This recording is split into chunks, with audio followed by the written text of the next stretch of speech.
Welcome back at the forefront. The Philippines was shocked yesterday by the sudden dismissal of PNP Chief Nicolas Torre III. While some argue that the sacking was necessary to uphold proper chain of command, others see it as a premature decision that cut short Torre's reform initiatives at the PNP. In light of both merits and demerits of the issue, was the removal legally justified or politically motivated? Joining us is constitutional law professor and convener of Isang Bayan, Attorney Howard Calleja. Good morning, Attorney Howie. Good morning, Karen, and good morning sa lahat ng nakikinig sa inyo at nanonood sa inyong lahat. Good morning. Ano po yung assessment nyo doon sa naging immediately effective na pag-relieve kay PNP Chief Torre kahapon? Well, you said it quite frankly, no? We were all surprised. I think it's a very popular, very good PNP chief as far as I'm concerned. His achievements, especially that of bringing Duterte out, Quiboloy also out. Sama na natin yung pagpanalo niya sa boxing. No?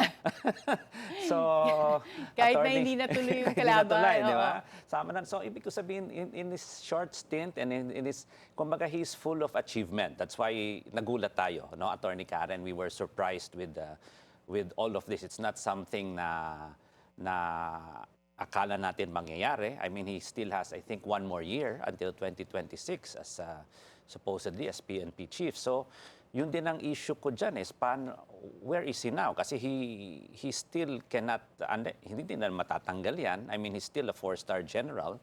So And parang lalabas. under our law, kailangan isang 4-star general lang. Yes, no? So, no? Only the PNP chief is the 4-star general, Attorney Karen. So kung para mabigay yung 4-star general sa iba, kailangan niya retire? Kailangan mag-retire or, I mean, by age nga, I think it's still... if tama early yung retirement is the other option. Well, that's another option, pero will he or tignan na lang natin, no? But pwede naman OIC, yung isa, 3-star OIC, pero kumbaga hindi siya full-fledged, kasi may mga limitations yung acting at saka yung OIC chief, no? So put it that way. So kung surprised, yes, we're surprised that kanina nga, kung pinakikinggan ko yung flood project, mas marami dapat tanggalin doon sa flood project kaysa dito sa PNP. dapat yun ang nauna. Oo, yung pag sinabing heads will roll. Meron ako nabasa po na post nga sa Facebook na when all of these anomalous flood control projects came out this issue, heads will roll dapat. Pero bakit daw biglang ang head na nag-roll ay yung kay Chief PNP Torre? Kaya nga, Attorney Karen, nagulat tayo kasi ito yung nauna. If there's anything na meron dapat nauna, sa tingin natin dapat yung flood control. But of course, meron mga issues dyan sa PNP, sa NAPOLCOM, sa DILG. And as I said, there are legal justifications, constitutional rules that should be followed. But whether it was done, kumbaga, how it was done, I think yun yung question eh. Kaya medyo nagiging politically motivated yung issue or politically questionable yung issue because how it was done to him. Marami naman pwedeng gawin or marami namang proseso na pwedeng gawin, pero bakit ganito ang nangyari all of a sudden? Okay. Merong rumors na dahil daw ito sa ginawang movement ng mga personnel ni former PNP Chief Torre within PNP without the approval of NAPOLCOM or without consulting DILG Secretary John Vic Remulla in accordance with the process dapat for assigning and reassigning. Is that legal basis for having him relieved? Let's clarify that matter. No? Si Secretary John Vic has in position or in all his legal right to have admin control and supervision. This is based in the Constitution? Nasa Constitution yan at based on yung 6975 which created the PNP at saka yung RA 8551 which reorganized the PNP. No? Kasi alalahanin natin, Attorney Karen, na civilian pa rin yung character dapat ang PNP. So he has all the legal right to do that because nga ang reorganization, ang pag-appoint, etc., although the PNP has supervisory control, has administration control, all of this dapat dumadaan for confirmation and review ng NAPOLCOM and then later on, of course, by appointment of the President. So may basis naman po. May kung basis naman, but sabi ko nga, constitutional and legally, they are right, they have a legal basis to do that. Pero paano ginawa? Yun na lang tanong natin. No? So for Parang, you, oo. how would you have done it? Ano ba yung ibang options dapat for Malacanang? Some describe the relief, yung pag-relieve na immediately effective as unceremonious removal. Pero kayo po, ano ba yung options na meron kung sakaling, as you said, meron naman talagang legal basis because hindi nasunod yung mga provisions ng Constitution? Ano pa yung pwede bang gawin dapat ng Malacanang? For example, in the DIG level, in the NAPOLCOM level, they could have reviewed the appointments kasi they can review, modify, even reverse appointments, etc. And then between NAPOLCOM and the PNP, I think they should have just threshed it out. And the DILG threshed it out without even involving the president. No, I mean, if I were in that position, I mean, I would of course shield the president of all of these quote unquote maybe intramurals. No, if there were, no, I'm not. Kumbaga, all of this is just a presumption na merong mga gustong ilagay or merong mga hindi tamang. Let's say, brinaso niya yung appointment o pagbalasa ng ibang mga tao. But then again, as I said, with all of his achievements, I think it is unfair na para siyang tinapon na lang ng parang freezer na lang ng like that without, I think with a lot of things happening in the country, a lot of sins of bigger people happening in the country, nandyan pa rin sila. Ito naman na parang pwedeng ayusin among themselves between NAPOLCOM, PNP, DILG. Bakit hindi na lang nila trinesh out before na lang lumabas ng ganito? So that's why I'm saying it's the process of it. Maybe mas maganda. Tingin ko may due process naman, pero tingin ko, sabi ko nga, it's just how you handle the sacking or the relieving of one general in the PNP. Well, marami pong nagde-describe din kay Torre bilang maangas, walang sinasanto, or matigas daw ulo. So, kung ganun ba, is that something that you see also as a good reason to, relieve someone from their post? Alam mo, Attorney Karen, minsan mas maganda yung walang sinasanto eh. Kasi kita natin si Presidente nahuli. I mean, si ex-President Duterte nahuli. Si Quiboloy, nahuli rin. I mean, mas maganda yung minsan yung walang takot eh. No? So, but then again, hindi naman din also excuse yan not to follow the chain of command.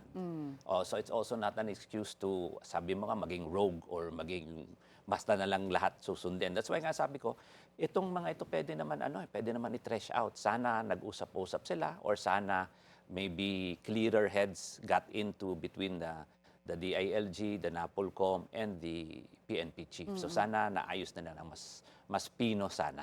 Okay. Well, naalala ko po yung press con ni Secretary John Vic Remulla where he said we are an institution, a country of institutions. And not of rules. Of rules, not yeah, of not men. Yeah. So baka parang merong, for me, my reading of it is parang may allusion, may nag-allude siya na hindi sumusunod sa rules. Yun nga, parang ang understanding ko is naglagay siya, nag-reshuffle siya without the review and confirmation. Kasi ang proseso, just to be clear, may review, may confirmation ng NAPOLCOM, and then sasubmit niya kay Presidente for his appointment. Of course, the lower ranks, hindi naman kailangan to submit to the President. No? So, but yung top 2, top 3, yan, kailangan yan, idaan yan kay Presidente. Pero sabi ko nga, I think yung review nila, kasi kung meron silang hindi nagustuhan na na-appoint, why, since NAPOLCOM has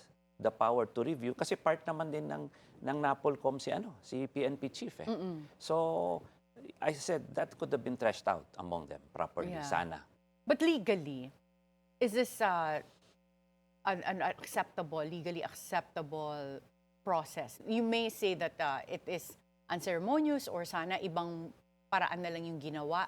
But yung pagka-immediately effective na pagka-relieve, is there something legally irregular about that? Or Wala ano yan, namang- acceptable yan? Acceptable yan. And Because you serve at the pleasure yeah, of the president. Of course, it is a presidential appointment, Oo. number one. Tapos, it's a PNP. So, it's a not military, but a PNP service. Kumbaga, a uniform service, put it that way. And alam naman natin ang uniform service, we follow the chain of command. So, I think that is very clear. And we have to make an example.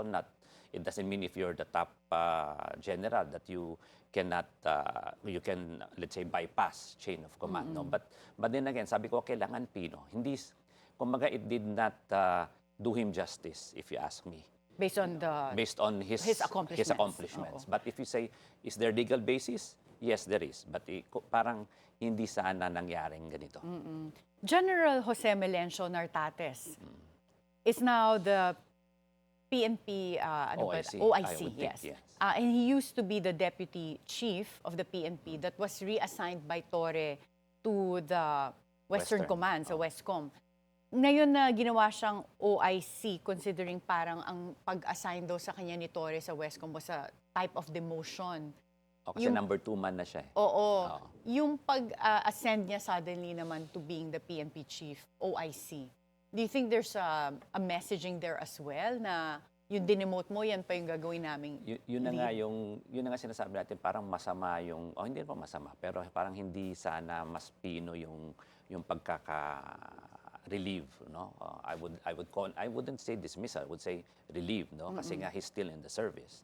So, parang it's a black eye na you were given that notice all of a sudden, then yung sinaffle mo, yun pa yung pinalit, no? That's why it creates the rumor or the talk of any political issue or political infighting between them. But let's not get into that because hindi naman It's natin. hard to speculate It's hard on to what's going- speculate yeah. to that. But that puts fuel into fire for that argument. Because yung tinanggal mo, yung pa yung pinalit, parang binakay ka doon. So, but then again, they have their reasons. And as I said, we would respect their reasons and their legal basis for it. But as I said, sana nga lang, mas Pino, and they could have sana looked at his career, at his service, at hindi, kasi parang ngayon, it puts him on question, on limbo. Pero sayang yung kanyang achievements na marami siyang nagawang mas maganda. At it should not have been treated this way. Bakit hindi po nagsalita ang presidente about this? Ang nagpa-press con is si Secretary John Vic Remulla. Do you think it would help quell yung mga speculations on politics and, as you said, yung adding fuel to the fire kung nagsalita ang presidente about this? Well, I think if I were in Secretary John Vic's position, I would have done the same because I would have shielded the president. No? I would not have let the president, kasi there's speculation of infighting, of issues like that. So, kung papasok pa si presidente dyan, parang it's too magulo na for him. No? I think it was, I would laud and kumbaga that of a good soldier for Secretary John Vic to kumbaga hold it in behalf of the president. The buck stops here with me. Yeah. Well, what is your assessment of General Nartates as the PNP chief OIC? Palagay niyo po ba qualified naman? Yeah, qualified naman, and he's one of the last batches or last batch of the PMA in the PNP. So I have no questions of his credibility and his fitness to the office. It's just unfortunate na maganda rin sana na makakaita rin tayo na one from the PNP ranks, PNP Academy, na siya ang maging PNP chief. No, I mean, it is one for the books, and kumbaga this blemish that issue, nagkaroon tuloy umakyat tuloy yung issue ng PMA against PNP. May rivalry po ba sila? May ganon, di ba? Naging PNP chief si General Torre, parang maraming from the PNP na natuwa na. Natuwa na. For the first time, meron kaming... May karango kami. Oo, na PNP Academy graduate. Pero sabi nga nila ngayon, it's back in the hands of a PMAer. Oo. Yung Pero nalipat mauubos po na kay sila kasi Nartates. eventually PNP Puro na lahat. PNP Academy na. Oo. So, PNPA na lahat. may rivalry po pa yan, yung PNP, sana nga wala. But of course, because of this issue na naman, nagkakaroon na naman ng speculation ng ganyan. And that's not healthy in any institution and organization. That's why I'm saying sana lang ginawa nilang mas pino. No? Hindi sana ganito na automatic, parang without reason naman and without urgency. Sabi ko nga, mas may urgency. Bakit hindi doon na tuon ang pansin? Nagkaroon tuloy ng bagong ugong-ugong because of any of this, kumbaga, sabi mo nga, shocking development yesterday. Well, kanina po na-mention nyo na among the accomplishments of former PNP Chief General Torre is his arrest of Pastor Kibuloy and also of his arrest or sending former President Duterte to The Hague. Considering ito yung isa sa mga tinatawag niyo po accomplishments niya, may katotohanan ba na yung speculations na iba na hindi naman daw talaga gusto ni Pangulong Bongbong Marcos na ipadala sa The Hague si former President Duterte? I don't think that is as deep as that. No, I mean, I don't think there's any issue already with how the ex-president was sent to The Hague. I think we can put that issue to rest. He's already in The Hague. Let the Hague court take care of his case. I think let's do justice to the EJK victims and let's put it to that. No, I mean, let's move on from the Duterte issue on that aspect. I don't think we can speculate on that with regards to this with General Torre now. Let's leave it to say that it was an accomplishment and everybody, I mean, for now, I think we look at it as a issue of, I would think, of reorganization more than anything else. Well, during the term po, the short term of General Torre sa PNP, marami siyang nagawang reforms including yung 5-minute rule na Ayan. kailangan mag-respond within 5 minutes ang police. Tapos meron siya yung 5 C's na ano niya yung command and Mas maganda yung 5-minute because I was talking to the commander in Makati just a few weeks ago, a week or two ago. And talagang, that is really not only a response for criminality, but that also is a response and a good, kumbaga, network or I wouldn't say PR, but a good way to show response and ability with the community.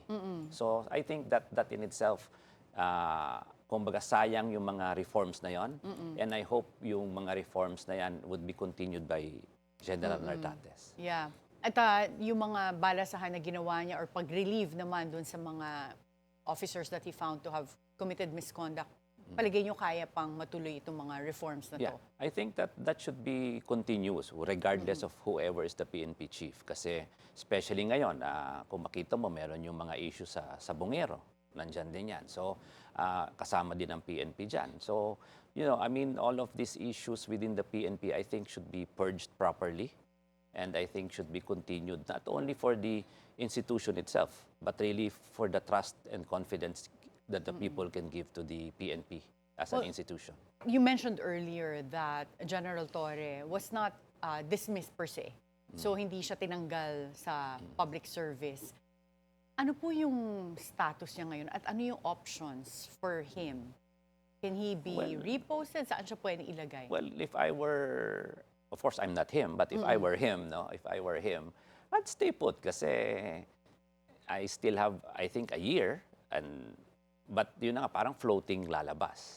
But if he will be appointed to another position, then I might as well accept it. And back to, maybe it would be nice to be in civilian position later on, no? But coming to that, kasi ang issue naman nila is, tinanggal namin dahil he would be given a higher or a more critical position.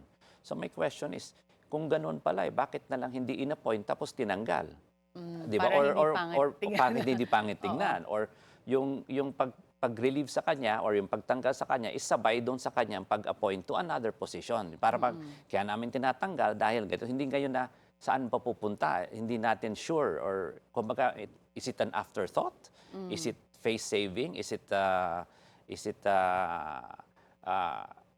tawag dito, Oo. quelling the speculation. So, where are we on that? So, and ang tagal how many days? I mean, yesterday. So, kung i-appoint, bakit magtatagal pa? Bakit uunahin yung pag-relieve? Yeah. What is so urgent Yeah. that you need to relieve him at this point? Well, lastly, because we're out of time, anong advice nyo kay General Torre? I-give up niya ba yung 4-star general status niya? To give way din naman dun sa decision na palitan na ang PNP chief sa bago. Well, pwede naman siyang OIC. Si Nartates could be OIC. But if he were really a gentleman, it's not bad to have an early retirement. And then maybe, it's not the end of his career. I think a lot of Filipino know that he's a very popular and much-loved PNP chief. So he has still a bright future ahead of him. And respecting the decision of the president would say a lot for him. Thank you so much, Attorney Howard Calleja. And it was wonderful to have you back here Thank again. you.